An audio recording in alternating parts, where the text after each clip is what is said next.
आपण जाऊयात विवेक यांच्याकडे। विवेक,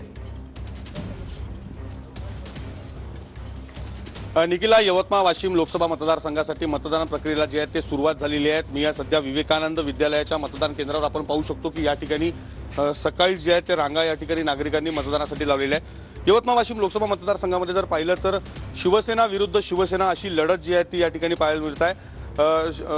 शिवसेनाकडनं या ठिकाणी राजश्री हेमंत पाटील या उमेदवार आहेत, तर उद्धव बाळासाहेब ठाकरे शिवसेनेकडनं संजय देशमुख हे उमेदवार आहेत आणि थेट लढत जी आहे ती दोघांमध्ये या ठिकाणी होत आहे। साधारणतः 19,22,000 मतदार जे आहेत ते आज मतदानाचा हक्क जे आहे त्या ठिकाणी बजावणार आहे। त्यामध्ये साधारणतः 9 लाखहून अधिक हे पुरुष मतदार आहेत, तर 9 लाखहून अधिक महिला मतदार आहेत। या पद्धतीने जे आहे ते मतदारांची संख्या आहे, त्यामध्ये 58 मतदार जे आहेत ते विशेष मतदार या ठिकाणी आहेत।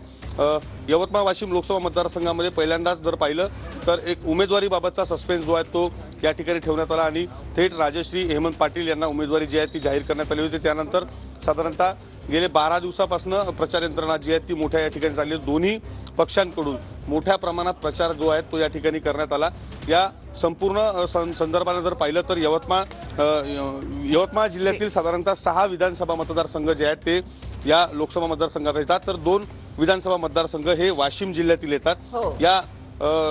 या मतदारसंघामध्ये जर पाहिलं तर राजश्री पाटील आणि संजय देशमुख यांच्यामधली जी थेट लढत आहे ही कशी होणार आणि नेमका काय कल असणार आहे हे निवडणूक निकालानंतर